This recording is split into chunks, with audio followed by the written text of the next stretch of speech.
lives previously, Grant? No, no. I think I've done a couple of No? lives. But it wasn't really LinkedIn. All right, welcome then. We're live on YouTube now, just waiting for LinkedIn. Just a moment. I still always have to double check. It's weird, but LinkedIn always takes a little while. Don't know why. Yeah, nevertheless, let's start. So, hello everyone, Carlos again for another episode of this Evolve Talks in our Evolve Club here. We are thrilled and honored to be joined by Grant Dudson, who is a creative artist and designer.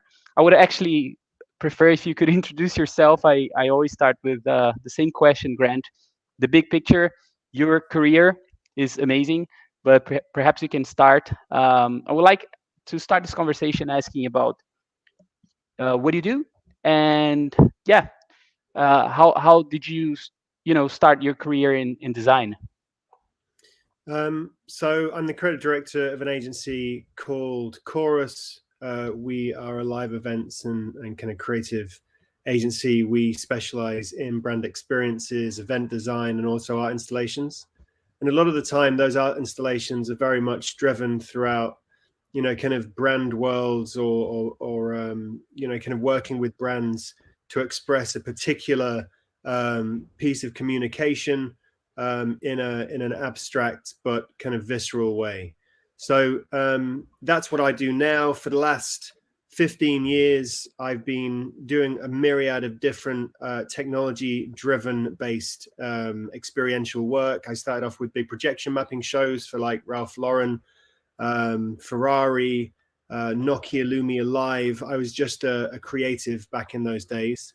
But that kind of gave me a sense of what I needed to do to kind of really kind of push the bar and also kind of leverage technology in ways that allow me to take things to the next level. And so from those big projection mapping shows, because we didn't want to come across as a one-trick pony, we started to look into, various other ways to embrace technology to create other experiences. Like, for example, I designed an interactive dance floor for Hewlett Packard for their Bending the Rules campaign. I created a series of immersive art installations for a big Ford press launch in Europe, which was based just outside of Madrid. And then I got into the immersive art scene. And I think, I'm a multidisciplinary artist, right? So like you mentioned, and you touched upon it very briefly, when I was early 20s, I got in, I literally kind of went to London from a tiny little town up north called Scunthorpe. I had next to no money to my name, and I was couch surfing for about 3 months just to find my way. And I ended up in a band, and I literally just sang music and wrote music and produced music for about 2 years. Lived in LA, lived in Italy, and that was quite an adventure. But it definitely taught me a lot about life, and I didn't have that experience coming from a small town up north at that time. That's very nice. And if we can still continue on that path that you took as a musician, how does that inspires you today? And what's the story? I mean, you traveled the world, lived life, and played music, and then you work now with design. And can you perhaps make a correlation between both worlds? And I think as a creative person, you're creative, right? That number one, that is the template of your character. That's who you are. You can apply that to so many different mediums. I went to university to study graphic design and communication. Mhm. But then when I left, I was like, well, actually, what is it that I absolutely love to do? What is it that I feel so connected to? And it was always music, and it still is music. Mhm. Um, and also spatial design was always a big thing for me. Kind of, going into worlds, going into new houses, different kind of spaces, always did something to me on a visceral level. And so I always wanted to. I mean, I was going to study architecture when I was young, and then I ended up kind of doing graphic design because architecture was a 7-year course, and I was like, well, what if I change my mind after 7 years and then suddenly I'm not an architect? Like, it just, for me, the compromise was graphic design, but it was a compromise. And then when I left, I decided I wanted to do music. And the thing with that is, yes, I could sing. Yes, I was creative. So I would be able to, write lyrics. I loved poetry at the time. And I was also very good at top line melody. So again, I would apply my creativity to that. But the thing with music and going to your question of how is all of that correlating with what I do now, it's all about understanding people. There's a commercial lens that I apply to everything I do.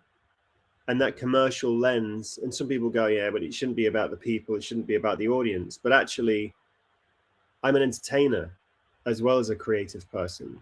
So when I come up with an idea, I want it to actually connect with people.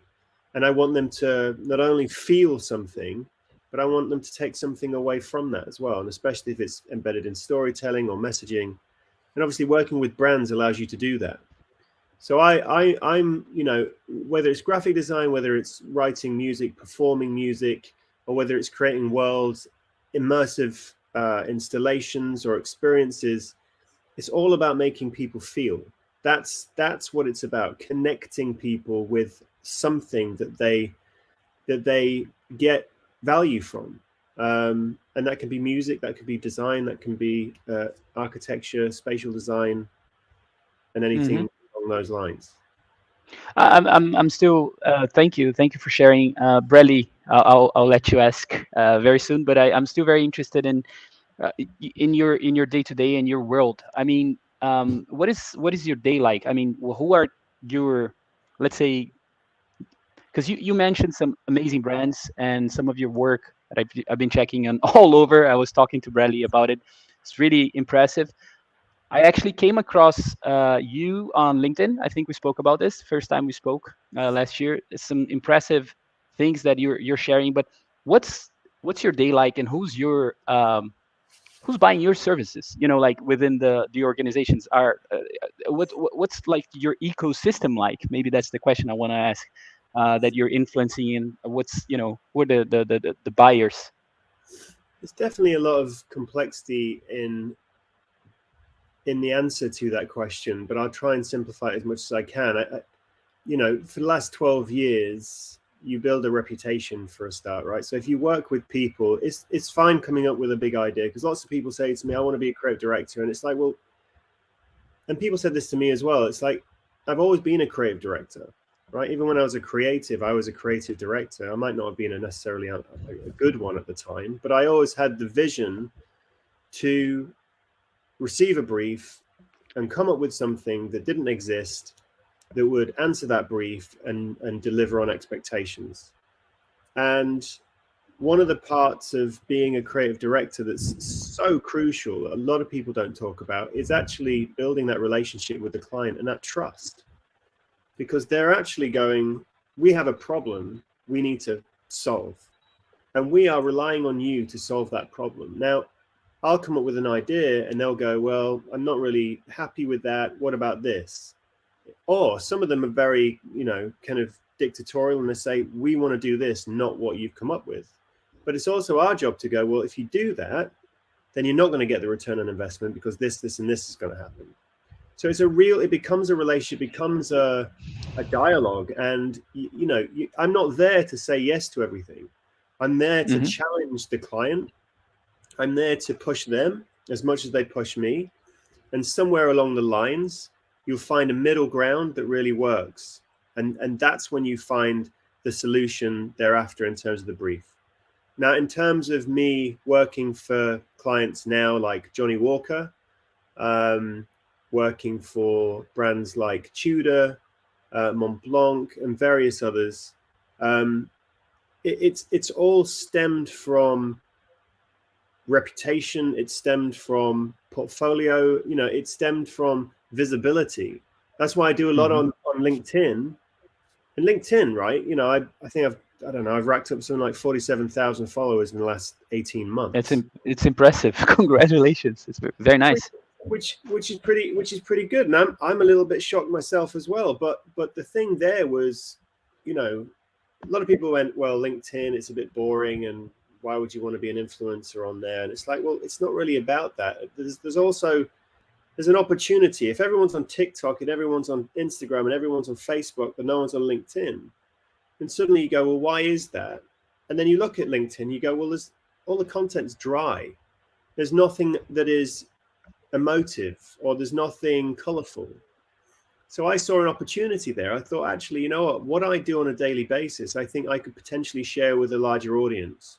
And I didn't know whether people are interested or not, but I thought it was worth exploring. And at this stage, when I started posting, it was at the end of COVID. I just worked on a big art installation for a big brand. And 6 months in, it got canned. So I was really frustrated because there were just lots of internal complications and miscommunication and all of that, which is fine. And you can never blame anyone else other than yourself. That's just the most, it's the most stable way to approach all projects. Otherwise you become resentful. And not all projects, you know, like as a creative, I have my pure vision, and what we end up with isn't necessarily, you know, that. It'll be a iteration of that. But off the back of me being frustrated, I took to LinkedIn to say, look, you know, I want to educate people. I'm like, right, look at retail, for example. If you've got a brand and you have a retail presence, why are you just doing something in the shop window when you have a whole facade on that building that you could use as a canvas of expression? And why are you teaming up with artists who aren't necessarily Yayoi Kusama, but who's Yayoi Kusama in 20 years? Because that person, I guarantee, probably has 0 followers right now, but they're out there. So shouldn't it be about the brand finding who that artist is and then working on building a relationship with that emerging artist and almost kind of being the brand that discovered the next Yayoi Kusama? I think there's something of real merit and validation in that. And so I just have an opinion about, you know, my industry and kind of lots of creative mediums. And I felt compelled to share that opinion with pretty pictures. It helps, of best in class examples of what I was trying to articulate. And so it's one thing saying it, but ultimately you've got to support that or substantiate that with a series of examples. And that's what I started doing. And then off the back of that, it started to gain traction. And I thought, one thing I need to do is post every day, or at least 5 days a week. And I'm not kidding. Doesn't matter what anyone says about going viral and this, that, and the other. If you really want to achieve success on any platform, it's about the consistency of content. I mean, obviously the quality has to be there, but you have to be consistent. If you deliver one post that everyone goes, wow, that's really amazing, I love the insight, that's fantastic, says something about you, and then you disappear for another month, everybody that was looking to keep that conversation going has disappeared and they've forgotten about you. And so my thing was, if I'm going to start a conversation and I'm going to be a person with an opinion, I'm going to continue that conversation. And that means that I have to post every day and I have to do it, you know, consistently. And that's what I've done for the last 18 months. And obviously, you know, the results speak for themselves. I find it amazing. I have to commend you for what you're doing. What I think it's really interesting, and maybe I'm mistaken, but it seems that there is an ecosystem that supports you, like perhaps other creatives as well, like Nuno and other folks that I see you tagging, and you know, and that also propels your content. And I think you do that to each other, which seems like great, because then you guys get more visibility, right? And you share your perspective. So can you perhaps expand on that? So when I started posting for the first maybe couple of weeks, I obviously wanted to work out how the algorithm works. What are the hacks? Are there better times to post than others? All of that kind of stuff. So I dived in and I started doing my research. And one of the things they said is, if you are working with a team of like-minded individuals where you tag them and then they support the post and you support their post, whatever activity or whatever engagement you get in the first hour on LinkedIn will be driven by that algorithm. That's so right. then that will propagate that information to more people. If you could post the most provocative, valuable content in the world, but if you don't have anyone look at that in the first hour, it'll go nowhere. So it's about building a little bit of a kind of a team of like-minded people or like-minded folk that support one another. And that's what happened. So Nuno came to me, and I was also just responding to the people that would regularly come back and comment on my posts. And then I would tag them because I knew that they liked to also, impart their opinion. And Nuno came to me and he goes, look, is it worth it? He had 10,000 followers at the time, and about 1,500, 2,000. And he said, is it worth posting every day? Like, where do you find the time? And I'm like, and of course it is laborious. Like it's coming up with a compelling post every day is no mean feat. Like it's a challenge.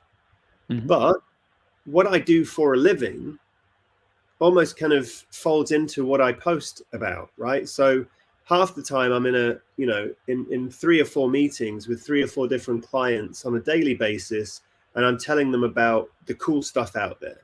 Now, if I'm telling them about the cool stuff out there, then that's the hard work done for me.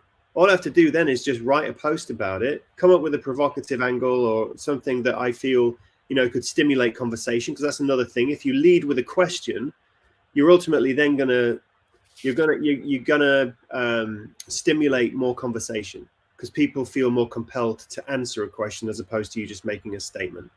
So it's just kind of playing with the psychology of what people respond to.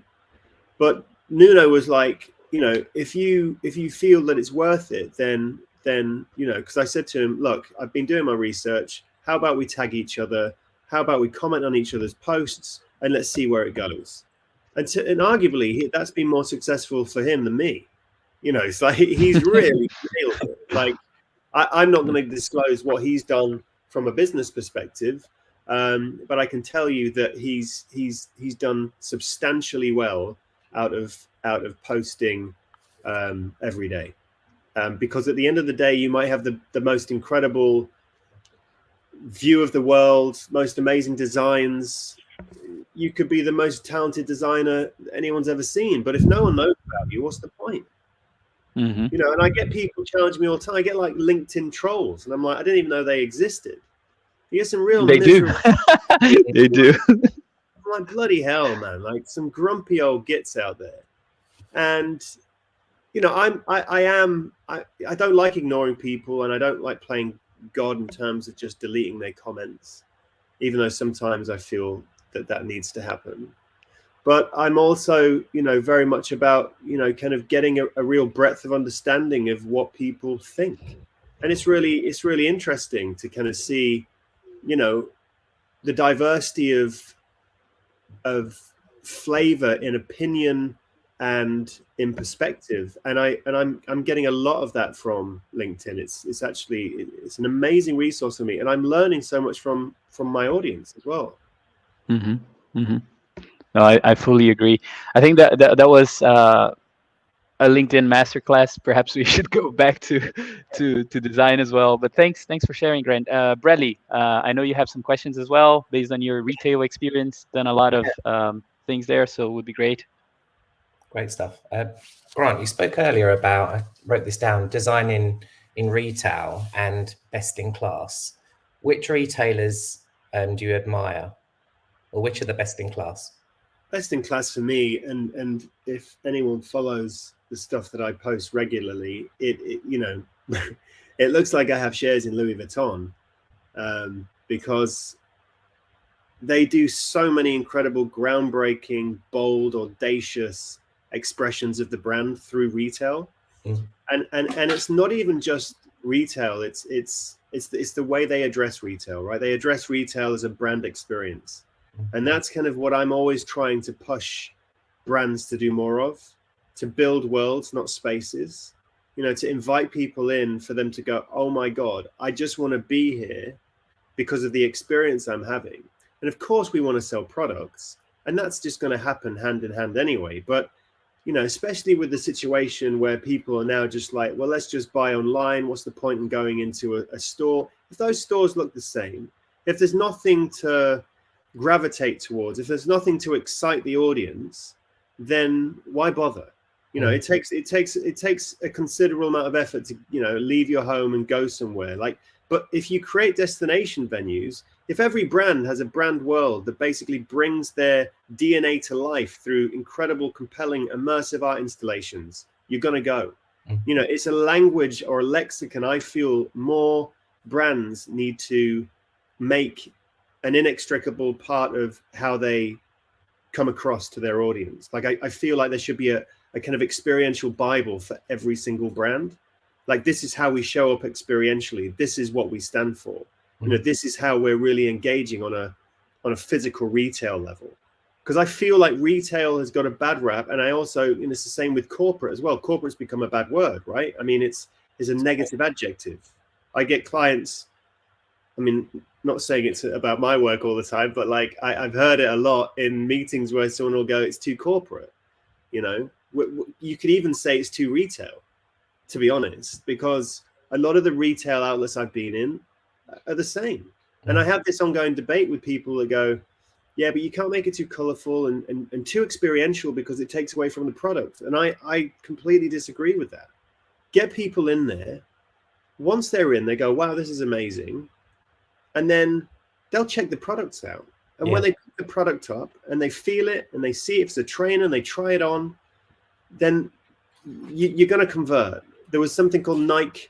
It was the House of Go by Nike, which I don't know if you're familiar with, but that was about the React trainer launch. And it was a global rollout, right? And it was incredible. They brought that trainer to life in all its incredible facets, from the technology that goes into it to the materials it's made of, through beautiful experiential rooms that were just fun.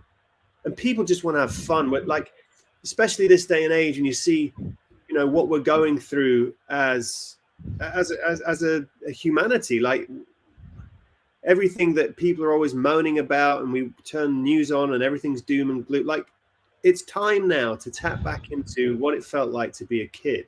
100%. You know, to tap back into what it feels like to live a life of freedom and feeling. And I think brands are in a great position to be able to really leverage that. Thank you. Yeah, what I'd like to ask you, Grant, is perhaps, because I also wanted, if you can now, showcase some of your work. We spoke about this on our last call. I'm not sure if you're using your phone, but I remember you saying that you were doing some work also for whiskey distillery, I think up in Ireland. There are many things you're doing to perhaps challenge that logic, right? That you're like saying now. So I'm very curious. I was in Scotland last year, and I had a tour with my girlfriend at the whiskey. They have a whiskey experience there. And by the way, I didn't know that the whiskey collection there was it used to belong to a Brazilian family. That was, for me, that was quite interesting to hear about. Which brand was that? I think Diageo, they bought the museum, so they bought the whole collection. But this Brazilian family owned, or it was a Brazilian collector. He owned several labels, and so they bought the whole thing and built the museum. I think it's owned by Diageo. It's close to the castle in Scotland. Okay. So in Edinburgh. And what I wanted to ask you then is, like, perhaps you have some examples of based on your work and what you're doing to challenge that logic with, I think, decision makers and brand forward-thinking brand owners, who want to challenge that as well. That would be great to hear. I've never used this before, so I'm not entirely sure how to present. So there's something called present. Maybe you will see there. There's a button. Yeah. Okay. I think what I could do is actually just run through a few, because what I'm doing now as well, and this is interesting, I suppose, in the sense that you asked me about the question of going from, singing, and how does that correlate with what you do now and all of that kind of stuff. And I'm now taking it into designing immersive art installations that are actually coming from me. So I'm not being dictated to by a brand. I am the one that is sitting down and thinking about spaces and worlds that I've always wanted to design, and I'm starting to design it. And last year I sketched out about there was for 6 months I sketched out an immersive installation per day, and it was just a challenge that I decided to embark on. And so I have all these sketches, and I wanted to start bringing them to life. And now I actually work a lot with Midjourney, which is an AI platform, which I'm sure you're familiar with, to realize some of those immersive art installations. And for me, it's fantastic, because what that does is, instead of me right now working with a series of, and it gets costly, visual artists and production designers, I can work, and it's not an easy. Some people think it's just about pressing a button. It's not. It comes from human-driven thought and vision, and you need to work out. You've got to have an end goal in mind, right? That's important. And it's about you getting as close to that as you possibly can. And if you get that close, then it's about working out how you bring that to life in real world terms. So in what I'm about to present to you, I will show you some of those examples as well, because I think maybe it could be of interest. I'm actually trying to boot my presentation up now, and it's, as always, taking ages. Hold on, I think. Yes. All right. It's all good. Good. Yeah. No. I was just gonna say that I suggested to Bradley a software that I came across, very interesting, that uses AI as well. It's called Dectopus. It's very easy to build a presentation there, so you can check it out afterwards. It's quite interesting and free. Okay. Dectopus. That's quite a name. Yeah, indeed. All right, let me see if this works.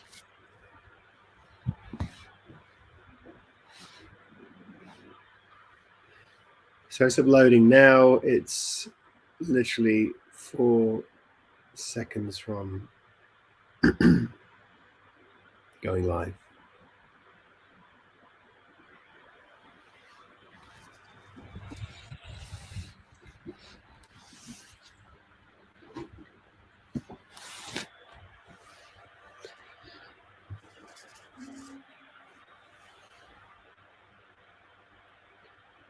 Okay.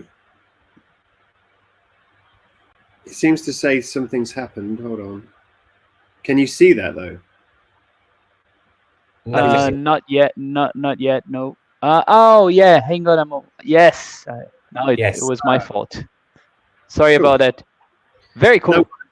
No worries. So this, to be honest, this is more of a kind of art installation driven deck of mine, because I'm pushing more for all brands to pursue this a lot more intentionally. So I think it's relevant to what we've been discussing. So that's just me, testimonials. This is something that I worked on. This was one of the initial concepts and activations that I was a senior creative on for Ferrari. So we designed a huge screen. It was a vertical screen that was about 18 meters high by 8 meters wide, and we projection mapped the whole thing. We had live performance, so guys coming, tethered down from above. It was a 9-minute piece of storytelling brought to life at Ferrari World in Abu Dhabi, and it was a 6-month installation. And normally a lot of the installations that we used to create for projection mapping only lasted for about 10 minutes. And then it obviously existed online beyond. So this was something that was really cool, because we were like, how do we take projection mapping to another level? And then we brought in live performance, and then the visuals and all of that you see there also worked in tandem with the performance of all of these actors that kind of came and spun and karate kicked and all that kind of stuff. So it was a really interesting, definitely at the time as well, 2015, we won a series of different awards for it as well. But again, it was, how do you tell a brand story in a really compelling way? This was one of those ways.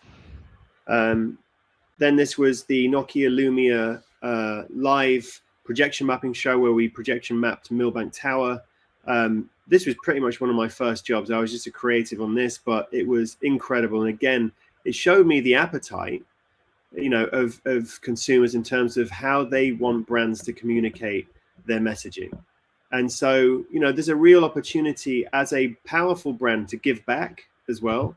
To be honest with you, at the end, when it was about 8-minute show, there was Deadmau5, the DJ, playing at the base of the building for 8 minutes. It was just an incredible performance. 35,000 people rocked up at the side of the Thames. We had speakers all the way down the Thames. So it just became this insane party in the middle of London.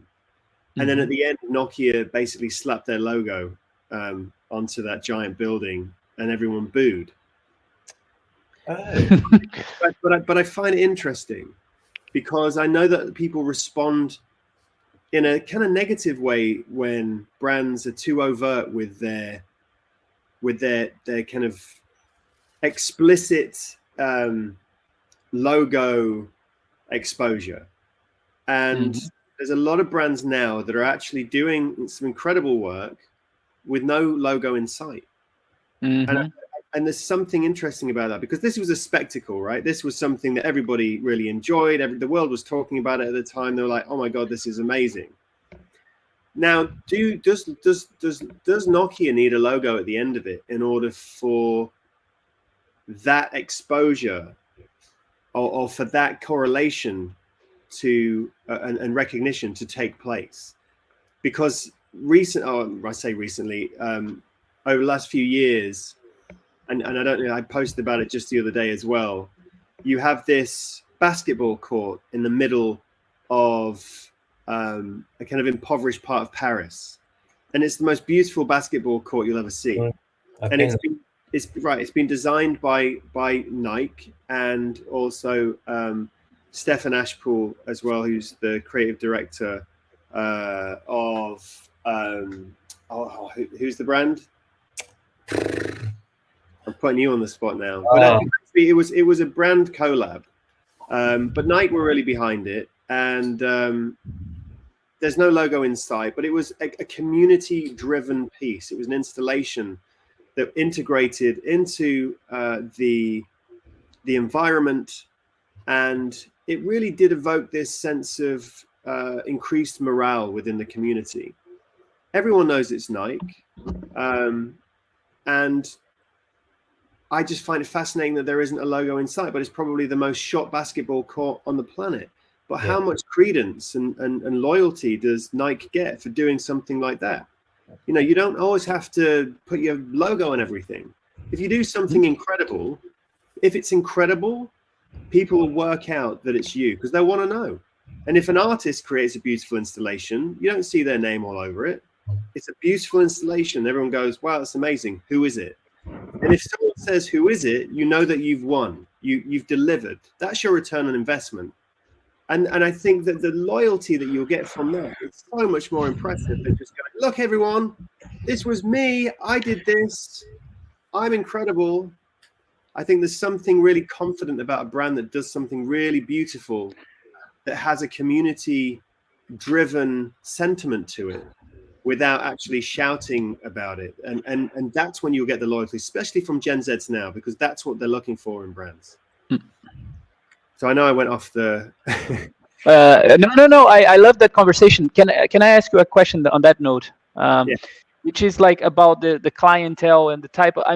because in my world, Evolve, social media company, and we preach relationships, not networking. We don't preach like ROI. My ROI, you're extremely busy, Bradley as well. This is the ROI. And we'll see it later.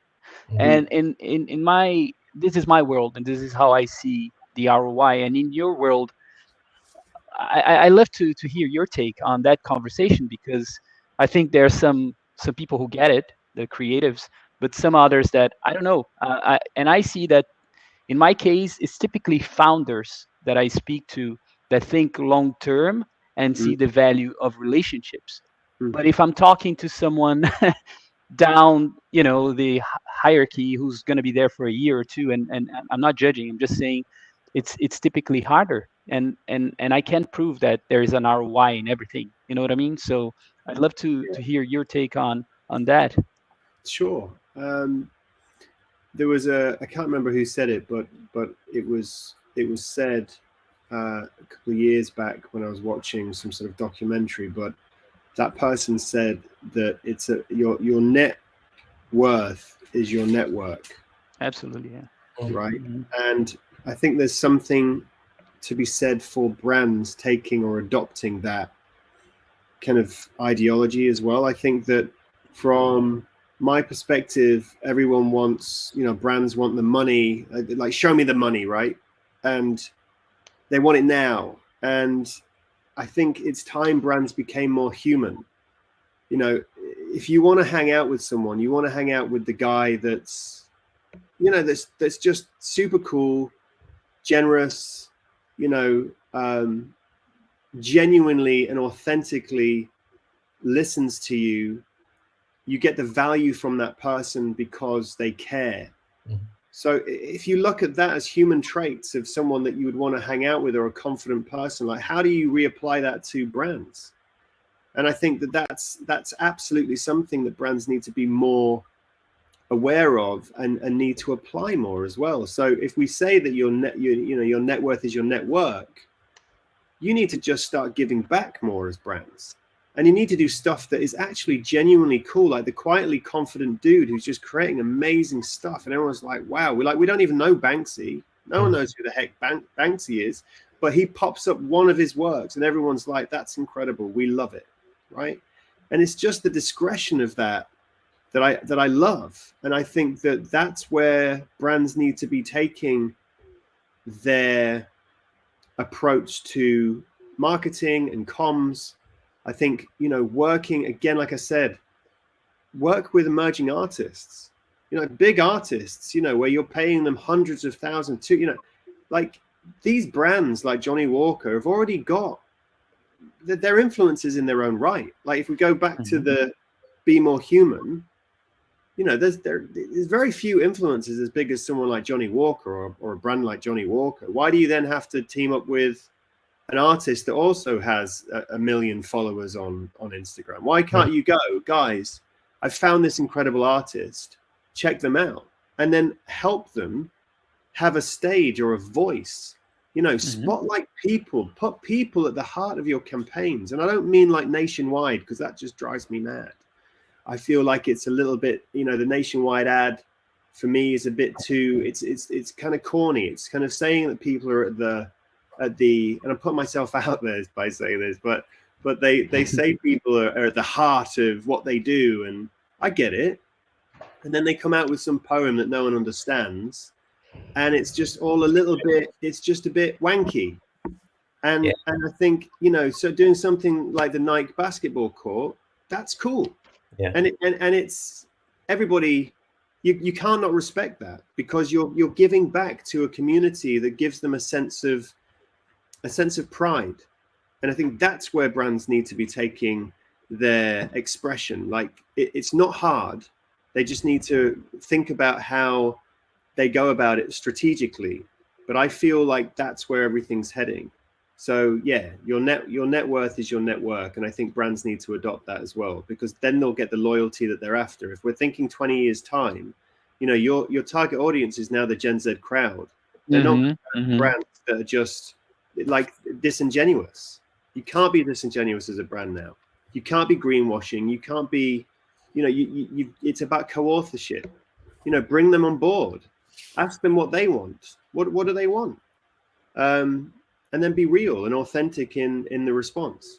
I think that part's really important, isn't it? In terms of asking people what they want. I think sometimes a brand, a retailer can sometimes assume what people want, and that's when it goes wrong. I completely agree, Bradley. And I also have, you know, I'm a bit that way as well with the art world, because I think it's dictated to the masses by a very, very small number of people who don't actually understand art that connects with the masses. Like, I'm sorry, but you go to the Tate, and it's this amazing gallery and this, that, and the other, but those worlds or those installations that connect with people are the installations that transport people. And I've never seen a more popular and successful installation than, say, Infinity Room by Yayoi Kusama, you know, back in 2012, I think I saw it for the first time. And that was right at the beginning of all of this immersive art stuff. And I was just like, wow. Instead of just going into a sterile white room with a bunch of tiny little pictures with a load of like dots on a canvas with some very, you know, kind of esoteric description of why that dot is so special. It doesn't matter who you are, you walk into that room and you feel. And it's such a big thing to connect with people on that kind of emotional level. And so, yeah, I mean, I just think retail, art galleries, they've got a lot of work to do. And I feel that, to your point, Bradley, if they just listened a lot more intensely to their audience and figure out what it is that they like and what is it that, you know, Gen Zs want out of their life, tap into that. That's the zeitgeist. Stop preaching and dictating, and listen and respond. And that, for me, is where brands need to take things. Really nice, really nice. Please go ahead with your work. We'd love to see more. Get to the end of this area. So talking about immersive art installations, this is what I did for Tudor. So this again, and this is similar to, like I was saying, right? So I designed an immersive art installation. I'd work with a series of, I'd scribble it out. Then I'd work with a series of visual artists to bring that to life. So this was one of those occasions. And then this is what it looked like in real life. So we brought it to life. It was for Tudor. The story is that it was that was a new collection based on an expedition that took place about 70 years ago, and it was called the Great British North Greenland Expedition. And it was about 70 military men that went on this journey to explore uncharted territory in Greenland, and they were all given a Tudor watch, because that watch apparently was, you know, great in all manner of weather conditions. Anyway, over the years, all of those watches disappeared, and one was found about a year ago or 2 years ago. And off the back of that discovery, they wanted to create a whole exhibition of the expedition, but also a launch for this watch collection as well. So they came to us and said, what could we do to really make this a compelling event? And this again is what I was very much excited about, because I'm like, there's a real opportunity here to almost transport people into what it may have been like on an emotive level to navigate that terrain in North Greenland 70 years ago. And of course, we couldn't build, you know, a giant ice scape because they didn't have the budget for that. Nevertheless, could we create something that was evocative of that experience using voile, for example, and sculpture? And so that was the approach we took. And then this is what we ended up creating. But again, people walked in and they were like, wow, like, where are we? You know, they didn't expect to enter into this. And because they were in this world that they'd never really been in before, and it was completely unexpected, it just means that they're so much more attuned to what's being presented, you know, the actual exhibition as well, the artifacts on display. They were just so much more excited.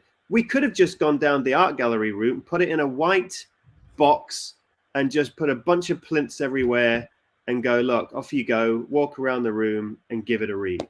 But where's the excitement in that? I don't get why galleries are not taking it now to another level. And obviously some of them are, but I still think there's a lot of work to do. So again, this was Tudor. Then this was for Talisker. So Talisker said, look, they're launching a new variant of whiskey.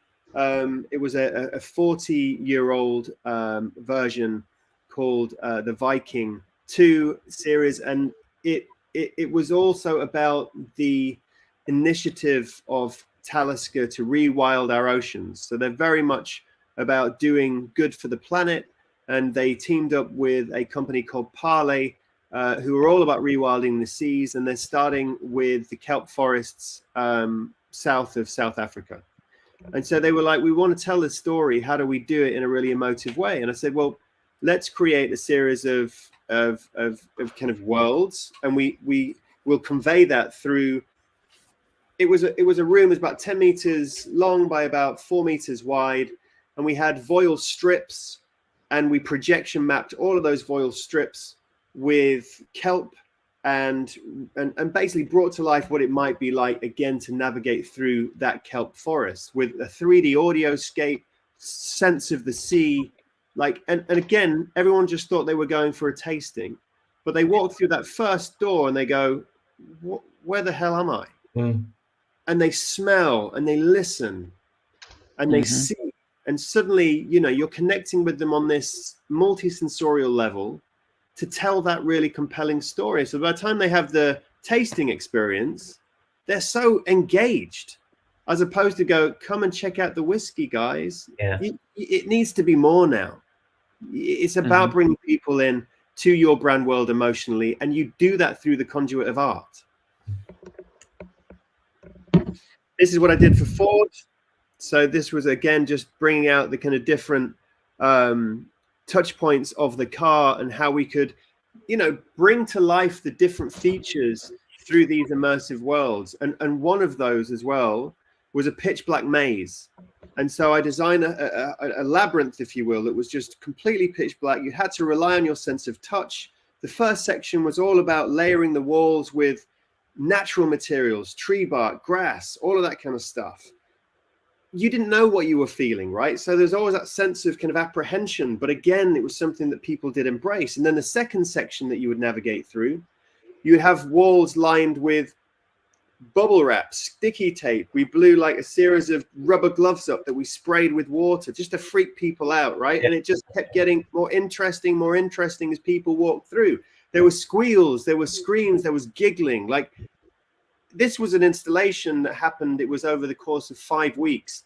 It went bonkers. Everybody was like, oh my God, this is incredible. It's not hard. Every year before this, it was just a PowerPoint presentation.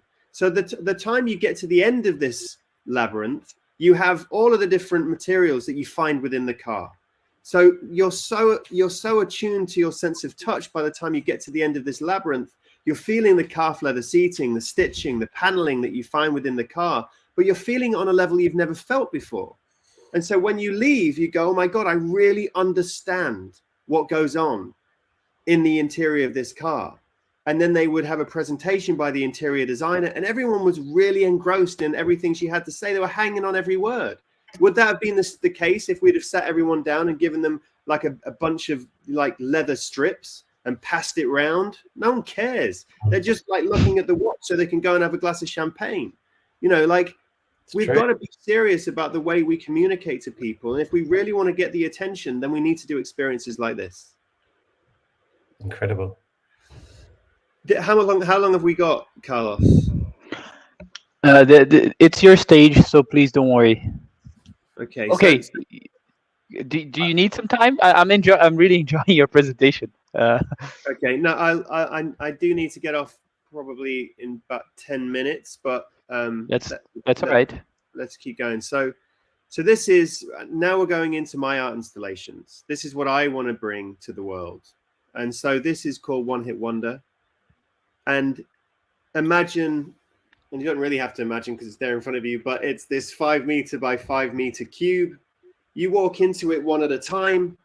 You're given a balloon filled with acrylic in a color of your choice.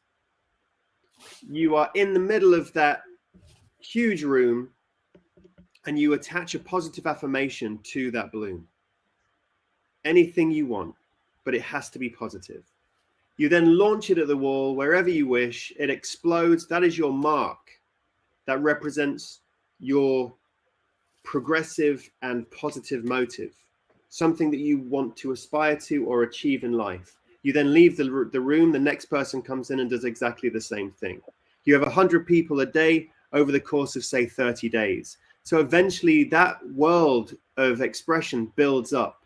It's a canvas of positive sentiment. And it's also an experiment, because there's something called emotional residue, which has always fascinated me. An emotional residue is the notion that an energy, a palpable energy, is left behind when somebody walks out of a room. And that can be positive, negative. But say we have a massive argument and then we leave. You know, sometimes you walk into a room and there's a feeling that's not quite right. Or you walk into a room and you go, my God, it just feels good. It feels great. And so I feel like this could be a really great experiment as well, to create 3,000 positive sentiments, and the energy that would go into that room in terms of it being an installation at the end would be really fascinating. And so then it becomes this kind of beautiful work of art that has been driven by 3,000 people at the end, which can obviously turn into a bit of a kind of exhibit as well. And then everybody also gets their positive sentiment published in a book afterwards. So everyone gets an art credit. And so again, you know, this is that sense. For me, co-authorship is a big thing. I'm the artist, I'm coming up with the concept, but I'm inviting people in to express themselves through my lens. You know, brands can also take on that approach as well. You know, brands, like people want to learn about brands through learning about themselves. You know, and I think there's something really powerful about that. So this is something I'm kind of working on getting off the ground. It would have gone live in New York in June last year, and then everything kind of the funding got pulled last minute, and it didn't happen. But I'm still hell bent on getting this made soon. Looked amazing. Thank you. So this is for Johnny Walker. So this was some of the stuff that we pulled together for Princess Street in Edinburgh. Yeah. Again, Nice. Yeah. Oh, amazing. I was there. So that's where you were. So no. So I sorry. So I went to the museum and then I saw this. It was my last tour, the Johnny Walker tour. It's fantastic. Wow, it's your work. Amazing. Yeah, this is my work, but these are just renders. So this is me just kind of coming up with. So what Johnny Walker said is that because I'm always saying, look, go beyond the window, right? Go beyond the window display. Your building is the canvas. Use the canvas. And not only if you use the canvas properly, you're also giving back to it's a place making move. You know, place making is a big thing for brands. And so again, that's another way to give back to your community. You know, you create a beautiful installation, there's no logo in sight. You know that it's Johnny Walker, it's on their building. Because that's another thing. I had not an argument, but we had a conversation to go. They were like, where's the striding man? I'm like, it's on Johnny Walker's building. It's Johnny Walker. It's not going to be somebody else doing something on your building. Like, be discreet. Do something that's just beautiful for Edinburgh. You're paying homage to the people that are effectively allowing you to have your presence within this city. So, you know, this again didn't go ahead, but again, it's something that they have available to them anytime they want to express themselves in the future. So just a suite of ideas that they can trigger whenever they wish. This was a kind of floral installation as well. And so my art installations that I'm working on at the moment, this is Waves of Wonder. Again, you know, this is something that I would love to bring to. It could be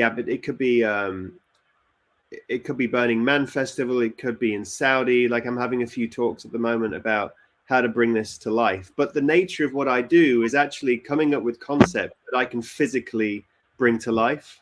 So I'm never going to put something forward unless I know for a fact we can actually deliver it. Now, it might be 5 million to bloody do it, but it doesn't matter. It's possible. Yeah. Whereas a lot of things I think I see on, you know, especially using AI and Midjourney is it's kind of press of a button and go, hey, look at this. But it's not possible to create. And there's a difference there. So as a creative, especially an experiential creative, you can actually use Midjourney to realize an original thought and deliver something that, you know, given all of your expertise and the people that you work with, you can bring to life in real world terms. So these are some of those installations. So this is called Rainbow Halo. And again, it's just a collection of conceptual artwork designed to celebrate the color spectrum of life. And people can also sit in those and relax. And, you know, they could pop up anywhere. And why couldn't you even have that in your retail store, right? Why couldn't you have that in the corner or in the middle? It's an installation that people also, you know, it's an installation with utility. And again, just gives you a sense. And then this is more what I'm kind of pushing, because I love the fact that we can really now take spatial design to a whole new level. And so creating something like this, you could even have a DJ at the other side. Like, we just want to be cocooned in places and worlds that transport us to really magical kingdoms. Like, you know, once upon a time we watched Disney and we were like, wow, and film transports us, that's incredible. But we are now in a position where all of the expertise you see that have kind of built that incredible set design that you saw maybe on the Goonies, you know, like at the end when you've got the big ship and you know, I was always a kid, I was like, I want to go down that slide. You know, I want to, and I know you have Disneyland and all the rest of it, but like, why can't we build worlds of that ilk? We see how incredibly popular Disneyland is.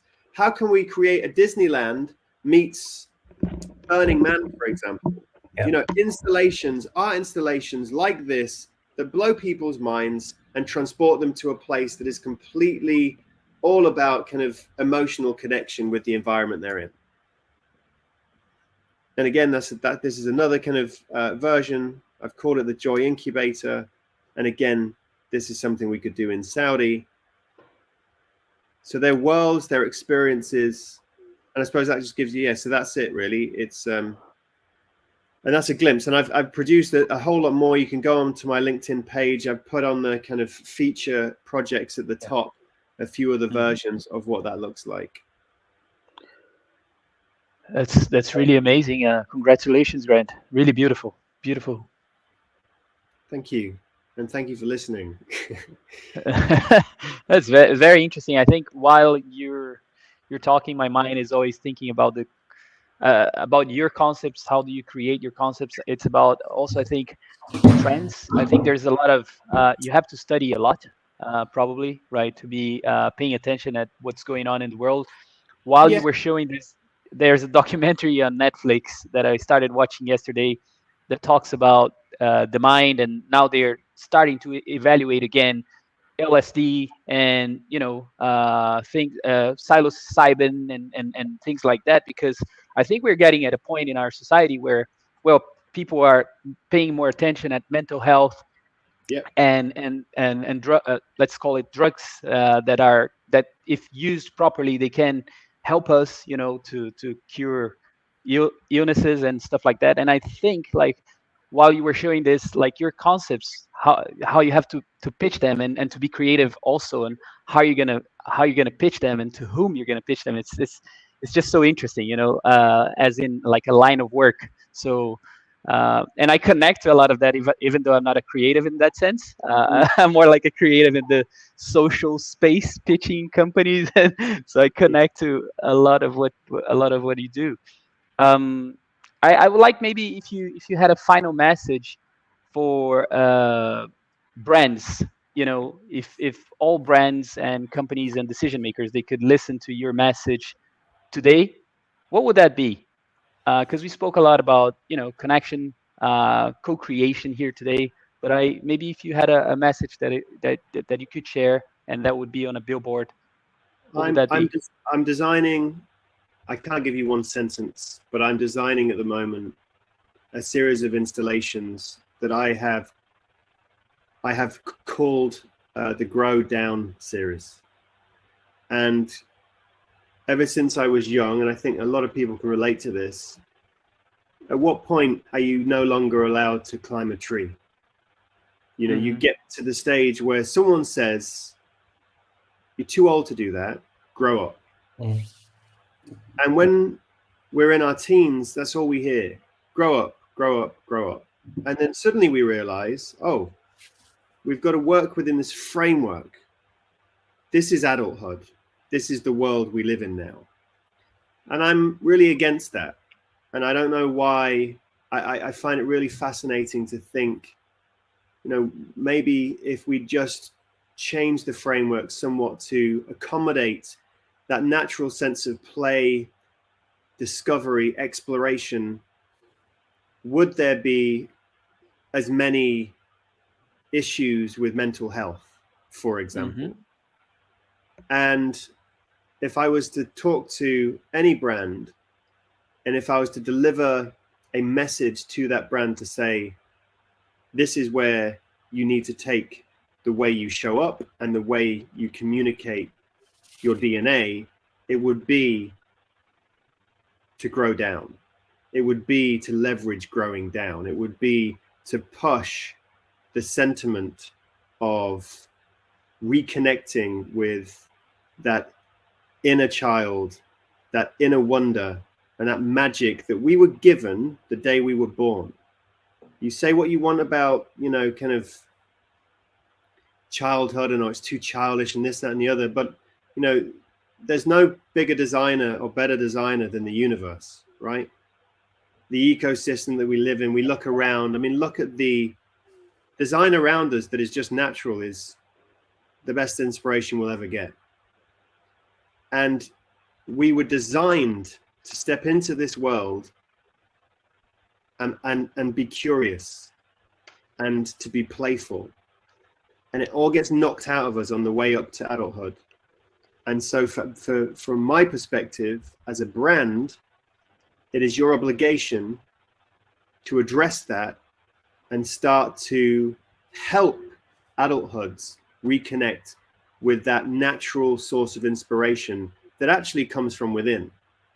But you can do that through incredible experiences, spatial design, and art installations. I think I'll leave it at that. That's very nice. So, ladies and gents, Grant Dudson. So thank you very much, Grant. Thank you, Bradley. Yeah, that was it for today. So I will stop the broadcast now. And that's all. Grant, yes, of course, that's very important. If people want to find you and Chorus, what's how do you pronounce? Chorus, but you can connect with me on LinkedIn. Just Brilliant. Grant Dudson on LinkedIn. Just send me a message, say hi, tell me how much you hated about the things I was saying. I'm equally fine, not a problem. It's all good. Brilliant. Thanks, Grant. Thank you.